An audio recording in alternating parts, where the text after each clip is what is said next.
ngojeni iko by-election inakuja Olkalau Nyandarua. Tutakutana na huyo mwanaume hapo Nyandarua. The former Deputy President Rigathi Gachagua and now the leader of DCP has thrown back the mud that Deputy President Kindiki was trying to throw at him. This was after Kindiki was telling Rigathi Gachagua that they're going to show him whom they are during the by-elections of Olkalau in Nyandarua County. DP Kindiki was trying to insinuate that in the upcoming by-elections, whereby, you know, the Olkalau, they did lose their member of parliament, David Njuguna. So, in short, this is what Kindiki did say. Ngojeni iko by-election inakuja Olkalau Nyandarua.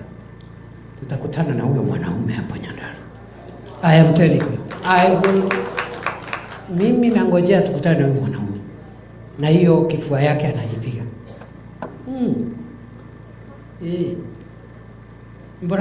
Mbona nitie matina.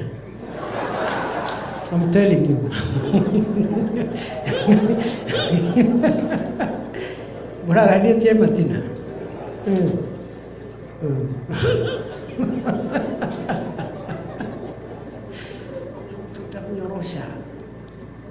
Tutamnyorosha mbaya sana. Baya. Hapo ndio heshima itapatikana. Well, in response, Rigathi Gachagua told them, like, you know, in our culture, it is bad to inherit somebody's properties before he is buried. It is bad manners. It is uncouth. It is something that goes against the traditions. Here's Gachagua's response. We cannot talk about by-elections when Kiarao has not been buried. Sisi na desturi zetu, mila zetu, kama jamii ya Wakikuyu, hatuwezi rithi mtu hajazikwa. We cannot discuss the replacement of the David Kiarao before he is buried.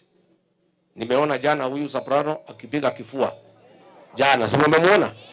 Ati nitakuwa huko Olkalau, sijui mtaona kivumbi. Wewe soprano. Wewe. Please. I know you have learned bad manners from Ruto. Because you are our son. You know our traditions and customs as the people of Mount Kenya. We don't discuss inheritance of anybody before he is buried. Those are our ways. Sasa hii tabia umefundishwa na Ruto ni ya nini hii? Ati unaenda huko kupiga kelele, watu wataniona, nitakuwa huko Olkalau. Wewe soprano, tulia. Hold your horses.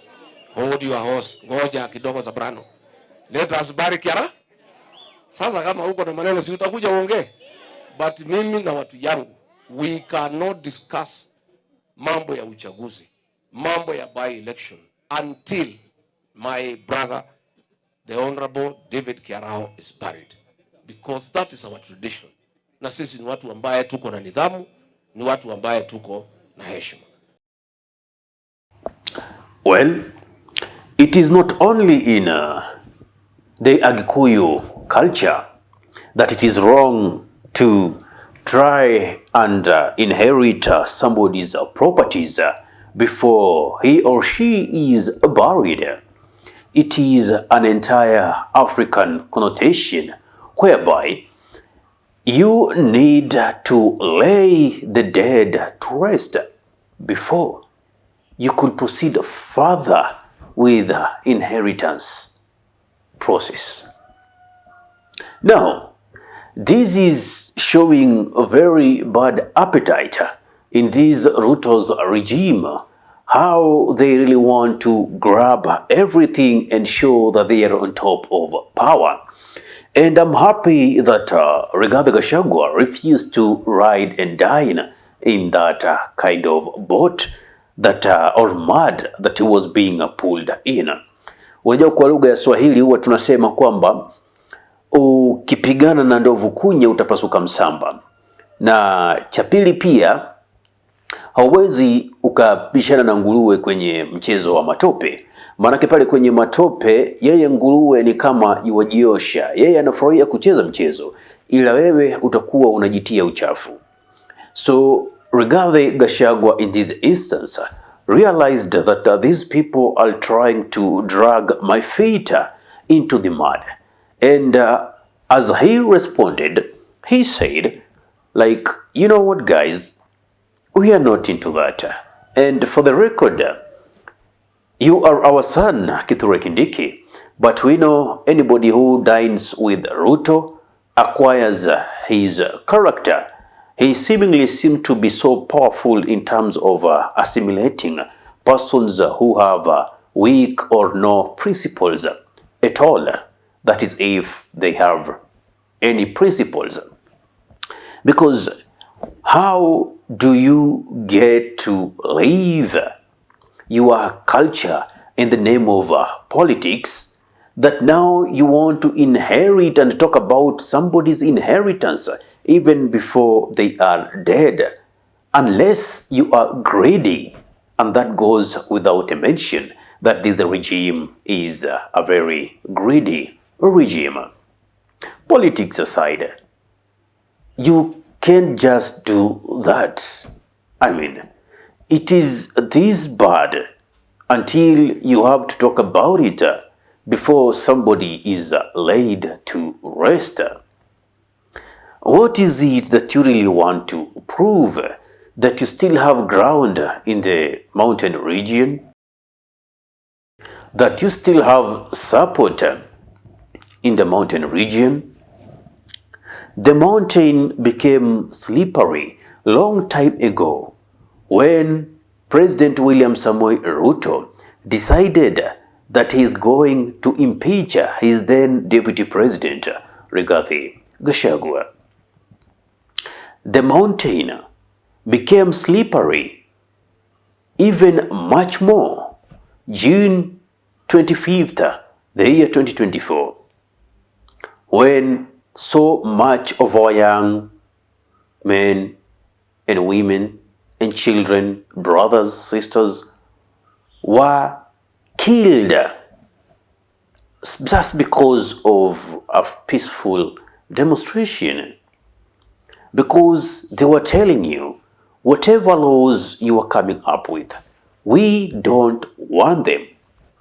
By simply telling you the regime of that specific day, stop extrajudicial killings, stop state-sanctioned abductions, stop muzzling of voices of dissent. You are trying to take away our democratic right, which is well enshrined in the Constitution. That is when you lost the mountain. And not only the mountain, most Kenyans, even those who are not speaking out, maybe because of fear of the unknown, they will be abducted, maybe they will be killed. They have decided to do away with you, President Ruto. I saw the other day Esther Pasariza, the women rep for Nairobi County, was asking, don't just talk about one term.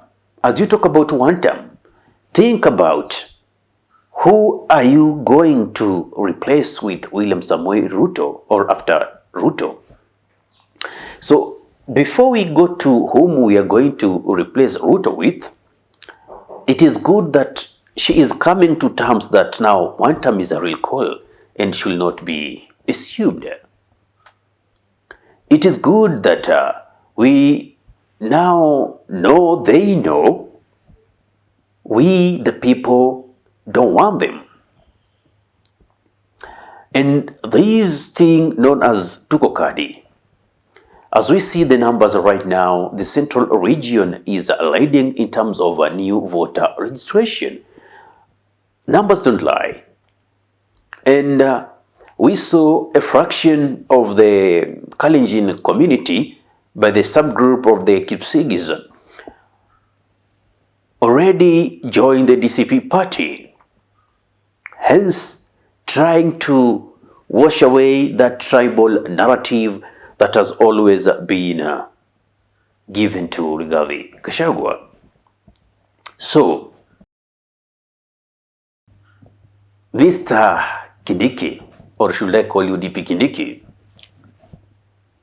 just get it, as you are a professor.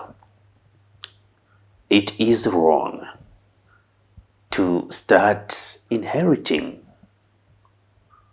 even before someone is buried. It is not just African. That was so low of you. But as they say, when you go low, we go high. We don't ride with you. We don't sail with you. Kudos for Gachagua for that. Anyway, let us wait and see how the by-elections will turn. Personally, I can speak about it. Will turn. And as he claims, wataonyeshana kivumbi, let us wait and see. What's your thought? What's your take? Give me your comment in the comment section below. If you love content of this nature and are watching from my YouTube channel, kindly subscribe and press the notification button. So anytime that we are live or we upload content of this nature, you'll be the very first person to be notified. Ahmed Khalif is my name for the Unscripted Talks here in Dub Radio. Assalamu alaikum wa rahmatullahi wa barakatuhu. Kwa timba kali za Afrika, Dub Radio ndio mpango mzima.